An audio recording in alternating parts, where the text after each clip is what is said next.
Newsmakers welcomes this week the chairman of the Joint Economic Committee, Congressman Kevin Brady, Republican of Texas, and Mr. Brady is joining us for Newsmakers from his home near Houston. Chairman Brady, I want to start this morning. We're taping on Friday, and the new economic numbers for February have just come out, and the number is unemployment at staying steady at about 6.7%, the economy adding 175,000 jobs in February. I'd like to have you react to the statement that came from the President's chairman of the Council of Economic Advisors, Jason Furman, who noted that this marks the 48th straight month of private sector job growth, although he allows unemployment is still elevated. What's your reaction to that or to his statement?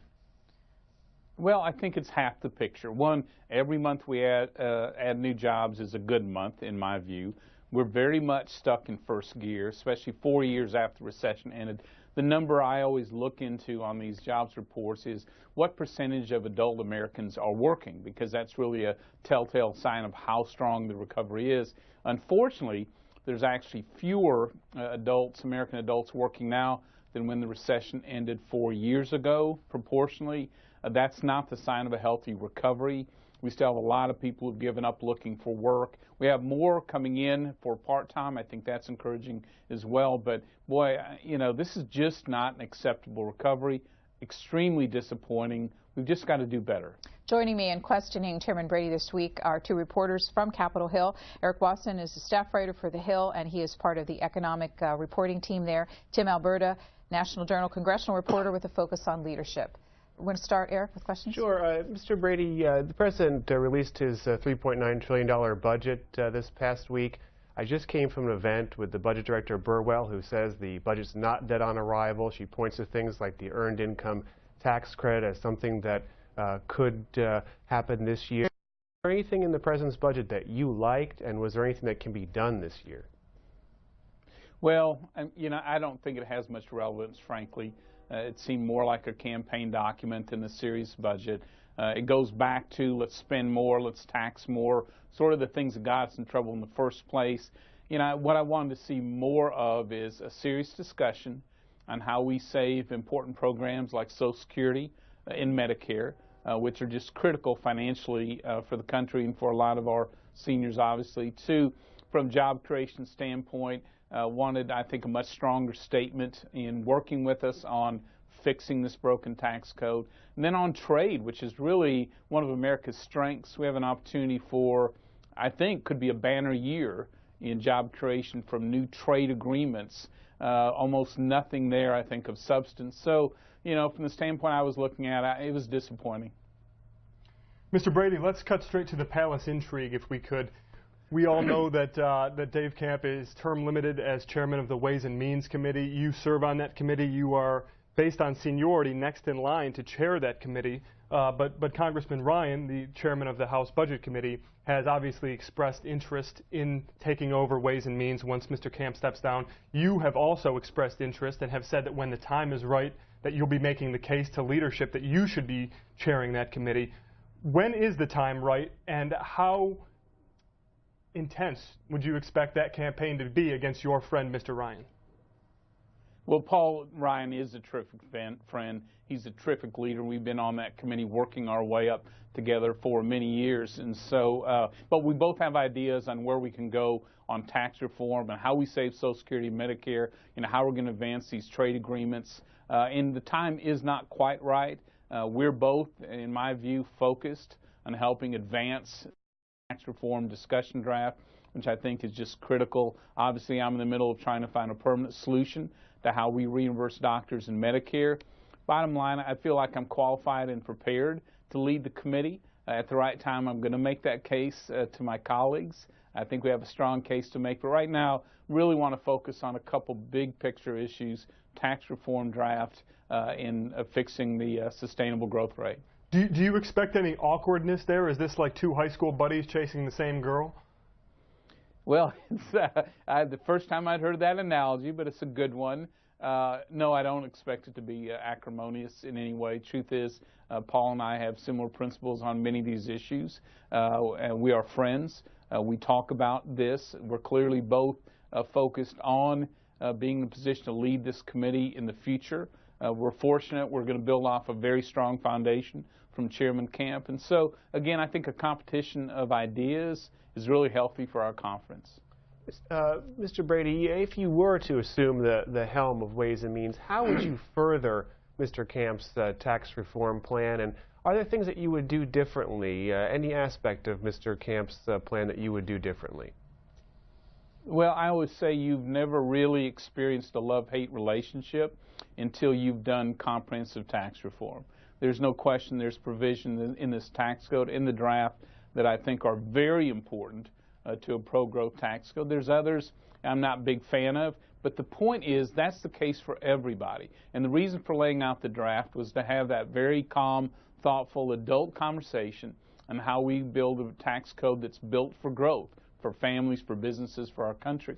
And so, yes, of course, there's areas that I would do differently, but the point is we are inviting the American public, we're inviting business, we're inviting our lawmakers to take a look at the specifics of that draft, to look at the big picture of how it would create jobs, spur the economy, and lower those rates, then bring back those ideas and how they could make it even more pro-growth. So I guess my answer would be at every step in the process, we ought to be looking at how we can make this even more of a pro-growth reform. Just can you be more specific on things that you don't like about the plan? Are you comfortable with a 35% top rate, for example?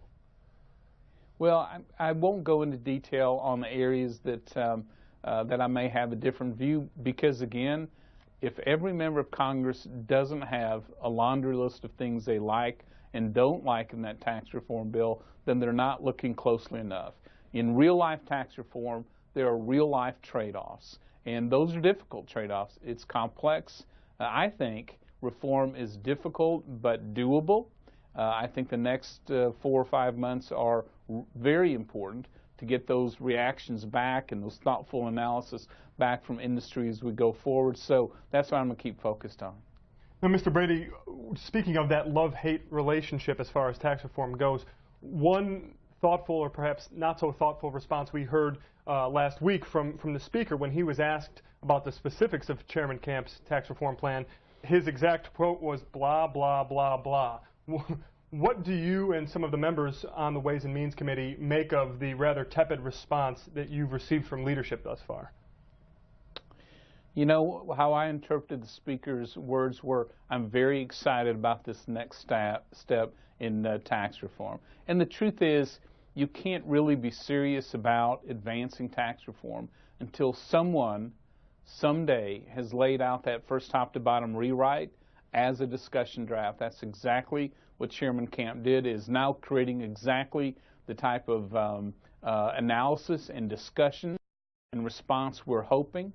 Industry, for example, is going back to look not just at the first blush, but overall what that picture is. Lawmakers are asking us, how does this provision work? What's the policy behind this? That's exactly what we hope for. How long this stage takes, I don't know exactly, but I do know there is no way to advance this without having this step taken.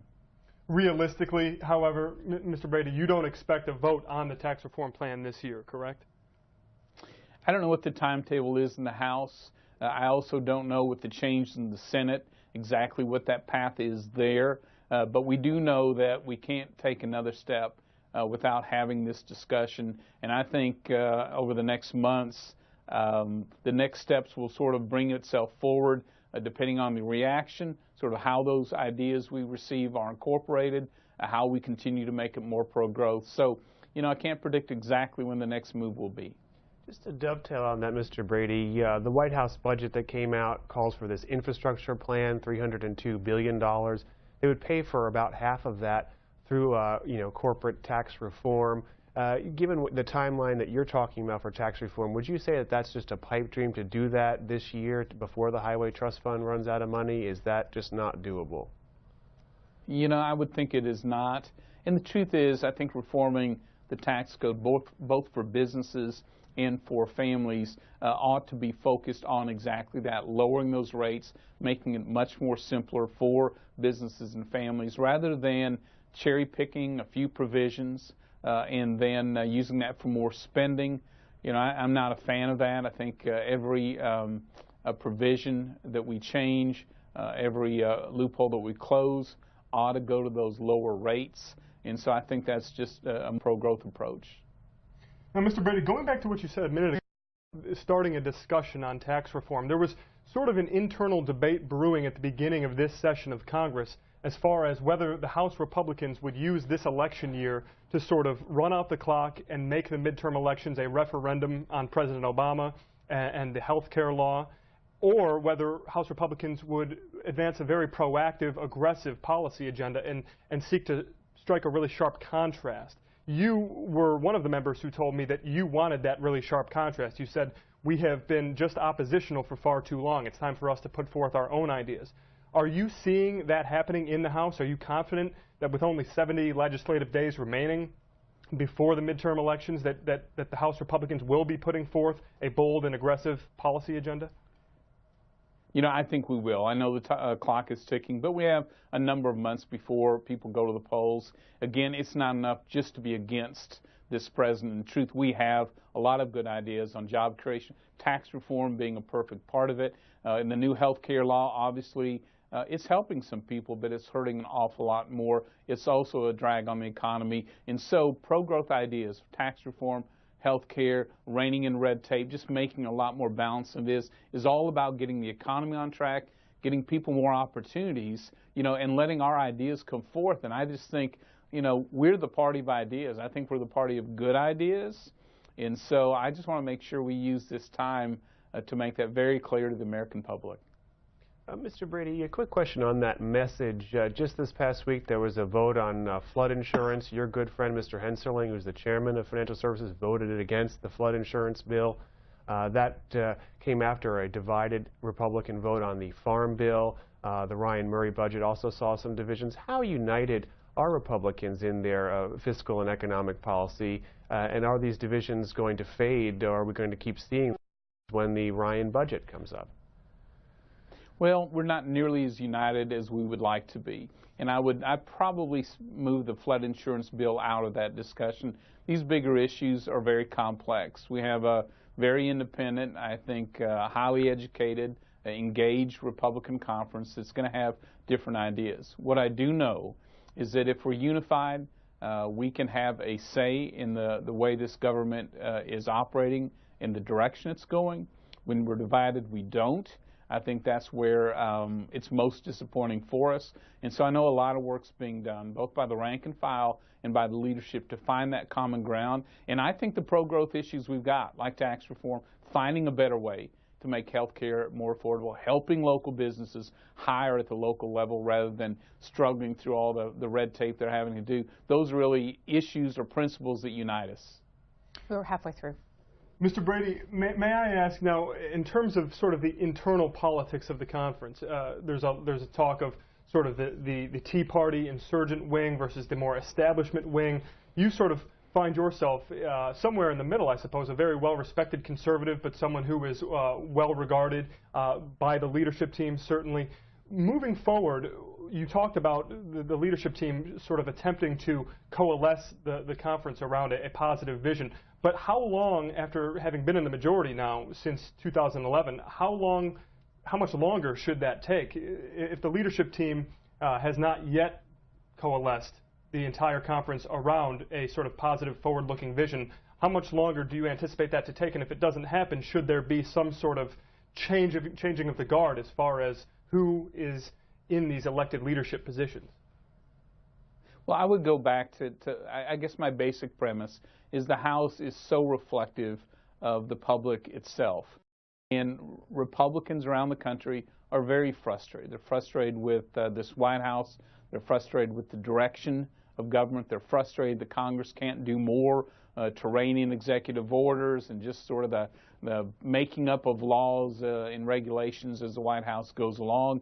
And so I think our House conference reflects that frustration. And just as back home, our Republican families and businesses, you know, have not yet united on how's the best way to move forward, you know, we're sort of reflective of that as well. I don't think that persists in the long run. I think it's becoming more and more clear that when we unify, we have a real voice.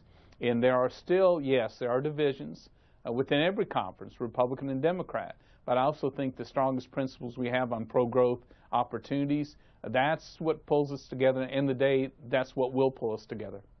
You know, Mr. Brady, there was a very interesting Texas GOP primary this past week. Mr. Cornyn, the senator, won his primary against Mr. Stockman. Rules Committee Chairman Pete Sessions also won his primary. A lot of people are talking about this as a resurgence of the establishment wing of the Republicans versus the Tea Party in Texas. What can you say about this past week in Texas politics?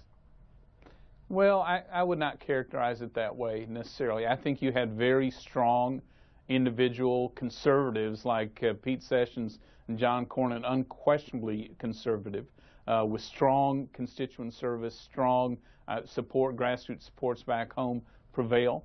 But we also had very conservative candidates win in open statewide seats, in runoffs in these open statewide seats, also at the state and local level as well. And so I would say the Tea Party continues to be very strong in Texas. You know, I think Texas continues to be very conservative.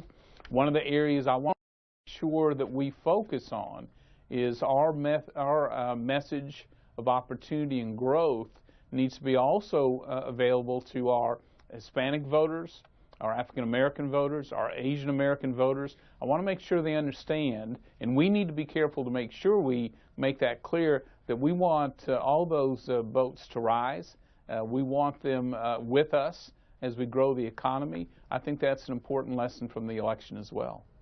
Now, obviously, there's a lot of talk in your home state of Texas, Mr. Brady, about the rising Hispanic population, and it seems that every cycle now for the last 4, 6, 8 years, we've been hearing that sooner or later Texas is going to be a purple state. It's going to be in play statewide and in national elections. How do you see the demographic shifts on the ground there, not only in your district but statewide, and how does that impact some of what you were just speaking about?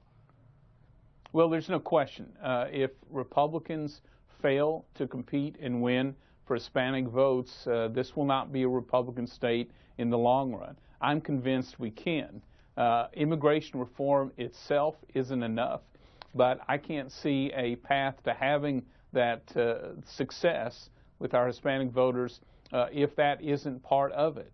I don't support the Senate immigration bill. I think it's wrong on a number of counts, but I think there's a chance to really close that back door of illegal immigration and fix the front door of legal immigration in a way that allows us to have that conversation with Hispanic voters. I want to compete and I want to win Hispanic votes, and we're going to have to do that in Texas if Republicans hope to remain control, and if we want Texas to be in that Republican column every 4 years when we're contesting the White House. Now, the immigration principles that were outlined by Speaker Boehner at your retreat in late January, are you on board with those principles? They were a bit vague as far as legislative specifics, but the general idea, were you on board?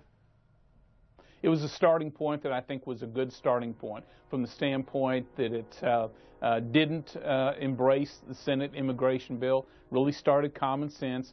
Let's close the borders in a smart way so we don't repeat the problem. Let's create a workforce, both training up American workers and inviting in low-skilled and the very high-skilled to make sure that our economy continues to grow. And then having a discussion about what do we do with those who are here illegal and what do we do for their children. What I think I was most impressed at with the retreat was the discussion really was about how all this works together, what the timing of it should be. I think more and more Republicans understand we've got the right message for our Hispanic and minority voters. It's often clouded because of this issue. We want to have a clear shot to get our message out, and I think that's a change in the way we've looked at these issues before. Gentlemen, we have about 5 minutes left.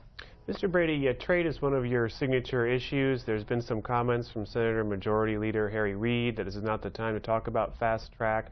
There seems to be some problems in the negotiating of TPP, especially with Japan. What do you see as the outlook? Is there any way that fast track can get done? Should the President be doing more? Should the House GOP be doing more?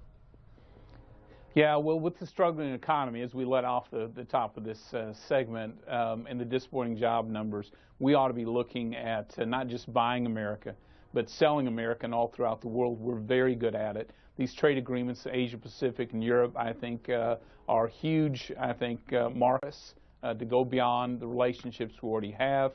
This could be a banner year for trade, but we've got to start with the ability to have an up or down vote on these agreements.